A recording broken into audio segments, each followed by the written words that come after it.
Alors, merci beaucoup. D'abord, je tiens à remercier l'UNESCO et FEMDEV et l'Union européenne pour avoir justement choisi ce sujet, ce séminaire sous-régional en Afrique de l'Ouest francophone qui traite effectivement de l'actualité, c'est-à-dire de la pandémie, mais particulièrement en termes d'information, en termes de médias par rapport au traitement de la question de la pandémie.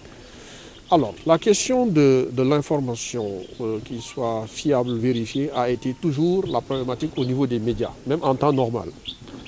Aujourd'hui, on s'est rendu compte que la pandémie Covid-19 nous a montré la nécessité et l'urgence pour les médias de recentrer davantage le traitement de toutes les questions qui concernent nos populations. Aujourd'hui, avec la multiplication des réseaux sociaux, la multiplication des plateformes aidées par le développement technologique, a fait en sorte que tout le monde peut produire et diffuser des informations de manière instantanée et que donc le monopole n'appartient plus aux médias traditionnels. Aujourd'hui, cette question se pose de manière tellement accrue que l'ensemble des pays, que cette pandémie, autant cette pandémie-là a une dimension globale mondiale, autant le traitement de la question de l'information aujourd'hui à un niveau mondial à cause justement de ces plateformes numériques. La question de la mésinformation, c'est-à-dire le fait de mal informer, et la question de la désinformation, le fait d'informer autrement, aujourd'hui préoccupe l'ensemble des organisations, que ce soit l'OMS, qui est en premier chef du traitement de la question de la pandémie, que ce soit l'UNESCO qui se bat, qui cherche tous les jours à encadrer, à faire en sorte que nous vivons dans un monde juste de paix, de stabilité, à travers justement la maîtrise de l'information, mais que ce soit aussi pour nos pouvoirs publics, pour nos États, qui ont déployé énormément d'efforts pour arriver à bout de cette pandémie. Mais malheureusement, on se rend compte aujourd'hui de plus en plus, la question de l'information devient une préoccupation majeure. Il appartient à nous, acteurs des médias, à nous, journalistes et acteurs des médias, à vous tous, justement de prendre cette question-là au sérieux, de prendre cette préoccupation et de faire en sorte que les fondamentaux même du journalisme, c'est-à-dire comment traiter une information, recouper, vérifier l'information, d'autant plus d'ailleurs que même ça peut se faire sous forme de réseau, avec l'aide aujourd'hui, parce que c'est souvent on dit que les nouvelles technologies offrent à la fois des avantages mais beaucoup d'inconvénients. Et cette fois-ci, nous voulons justement tirer profit des avantages qu'offrent ces nouvelles technologies-là pour voir comment, en termes de réseau de fact-checkers, qu'on puisse rapidement vérifier et valider certaines informations avant de les mettre à la disposition des populations, parce qu'il y va la question de la survie de la vie humaine. Cette question-là, elle est très préoccupante, aussi bien dans nos pays et partout à travers le monde. Et donc, c'est la raison pour laquelle aujourd'hui, l'UNESCO, en rapport avec FEMDEV, en rapport avec l'Union européenne, qui ont pensé justement adresser cette question d'infodémie, c'est-à-dire du traitement de la question de l'information dans le contexte de la pandémie. Et je pense qu'on ne pourrait pas avoir un sujet autant actuel. Et nous espérons qu'au sortir effectivement de cette rencontre, qu'il y ait un renforcement de capacité, un renforcement des réseaux en matière d'échange d'informations pour faire en sorte que cette question-là puisse être prise sérieusement.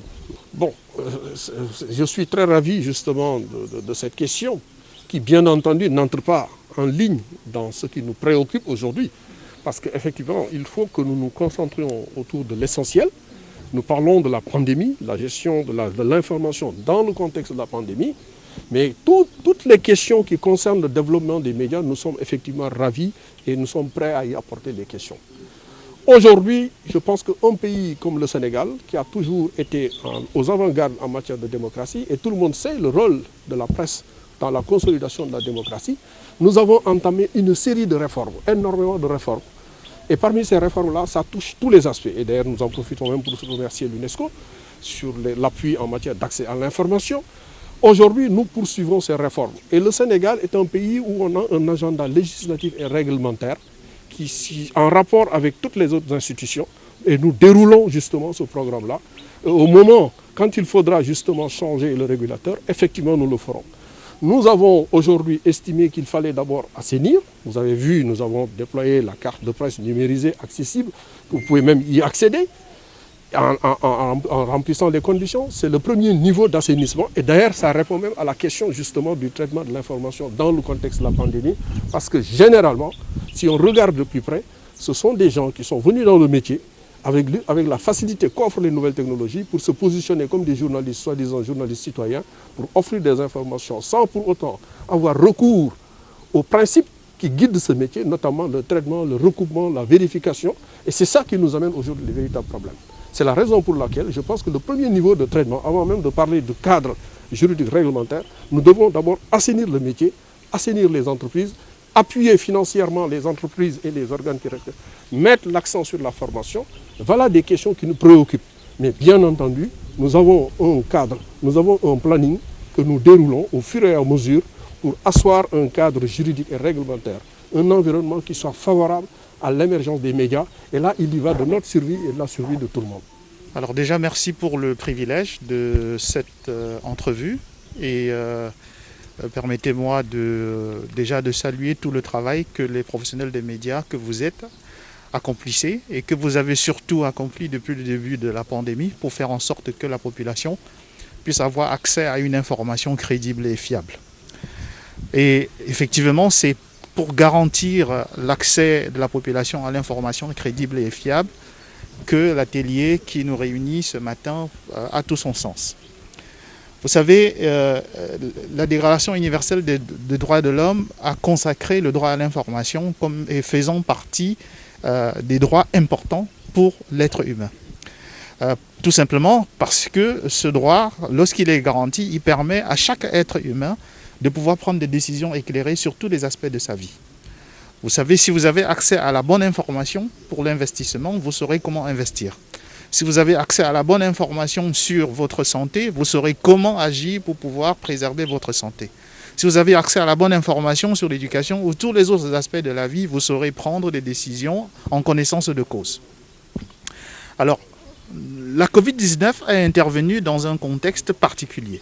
Certes, nous avons toujours vécu avec la désinformation, nous avons toujours vécu avec la mésinformation, mais le contexte de la Covid-19 nous a montré une dimension beaucoup plus inquiétante du phénomène de la désinformation et de la mésinformation, parce que, à la faveur des réseaux sociaux, à la faveur des canaux publics et voire privés de circulation de cette désinformation, de cette mésinformation, il s'est trouvé que finalement, dans la société, cela a permis de créer, de jeter de doutes sur des mesures qui sont préconisées, scientifiquement prouvées, pour pouvoir préserver la population et garantir la santé. Cela a conduit aussi à faciliter la discrimination. Nous avons entendu ce matin, lors des propos des différents intervenants, à favoriser la discrimination, le rejet de l'autre au sein de la société. Et cela nous amène à comprendre que, alors que les technologies de l'information et de la communication ont effectivement démocratisé ces processus de création, de diffusion de contenu, nous avons plus que jamais besoin de nous assurer que l'information crédible et fiable trouve sa place et arrive jusqu'à la population dans un style qui lui soit véritablement compréhensible. Et ça, c'est un grand défi. C'est un défi à plusieurs titres. Premièrement, parce que les médias traditionnels qui ont pour fonction de travailler à assurer la circulation de l'information ne sont pas toujours outillés pour pouvoir effectivement travailler contre la désinformation ou la mésinformation. Parfois aussi, parce qu'il n'y a pas toujours les moyens. Parce que consacrer un journaliste qui travaille sur les questions de désinformation, ça a un coût pour les médias. Et très souvent, les médias ne l'ont pas. De l'autre côté, comme l'a souligné d'ailleurs le directeur régional de l'UNESCO ce matin, c'est le volume. C'est qu'il y en a tellement, ça circule sur toutes les formes, avec des niveaux de sophistication toujours plus avancés. Ce qui rend cela complexe.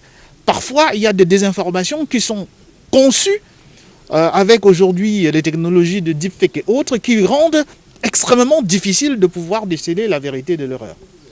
Alors face à cela, il devient plus que urgent de s'assurer que les professionnels de l'information sont eux aussi outillés pour pouvoir barrer la voie à ces désinformations. Et si nous ne pouvons peut-être pas réussir à barrer la voie, parce que ça c'est quand même un objectif assez ambitieux, mais au moins s'assurer que l'information qui est circulée par les médias traditionnels soit une information la plus crédible et la plus fiable possible. Ça, c'est le premier objectif. Deuxième aspect, c'est que dans cette bataille contre la désinformation et la mésinformation, aucun média à lui seul ne peut véritablement impacter durablement sur l'ampleur de la tâche. Il faut des synergies. Et nous avons donc l'organisation de cet atelier qui vise à engager la réflexion sur comment est-ce qu'on peut, au niveau de l'Afrique de l'Ouest, développer ces synergies qui vont effectivement faire en sorte que, par la conjugaison des efforts, on puisse parvenir à renforcer la bataille contre la désinformation et, par voie de conséquence, faire en sorte que la population, dans son ensemble, puisse avoir accès régulièrement à une information crédible et fiable. Je m'appelle Medoun Seck, je suis le directeur des programmes du réseau interafricain pour les femmes, médias, gens et développement, plus connu sous le sigle FemDev. Donc c'est une ONG qui intervient en Afrique de l'Ouest et en Afrique centrale dans 22 pays. Donc cet atelier a été organisé ce matin par l'UNESCO, financé par l'Union européenne, avec l'appui de FemDev. Et c'est à la suite d'une série de formations qui a été organisée dans beaucoup de pays en Afrique de l'Ouest que cet atelier se tient ce matin pour organiser un peu les journalistes autour d'un réseau de fact-checkers. Nous avons tous constaté avec la pandémie de la Covid-19 que beaucoup de rumeurs circulent, il y a beaucoup d'informations glanées par-ci, par-là, et dont les récepteurs n'ont pas la possibilité de décerner si l'information est vraie ou fausse.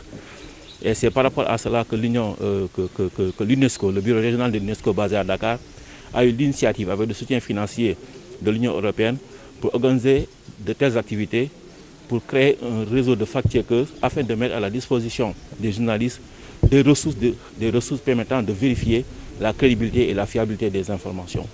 Donc c'est un atelier qui vient en son heure parce qu'aujourd'hui on sait qu'avec la avec l'expansion des médias, surtout les médias sociaux, nous avons constaté que beaucoup d'organes qui diffusent en tout cas les informations n'utilisent pas des journalistes professionnels qui peuvent vérifier l'information ou bien les rumeurs reçues avant de faire la diffusion. Et les récepteurs donnent beaucoup de crédibilité à beaucoup d'informations qui malheureusement sont des outils à but décisionnel qui peuvent amener des personnes à prendre des décisions qui soient contradictoires avec la véritable information qui devait être à leur disposition. Et c'est la raison pour laquelle nous saluons l'initiative de l'UNESCO. Et je pense qu'aujourd'hui, l'UNESCO mettra à la disposition des professionnels des médias et des journalistes des ressources permettant de pouvoir vérifier toutes les informations, en tout cas toutes les informations, tous les rumeurs qui circulent autour de la pandémie de Covid-19. Combien de journalistes sont concernés? Là, il y a une trentaine de journalistes qui sont concernés, mais le bureau régional de l'UNESCO a formé plus de 250 journalistes aujourd'hui en Afrique de l'Ouest pour les réseauter et les outiller suffisamment pour pouvoir vérifier les informations qui circulent dans la sous-région.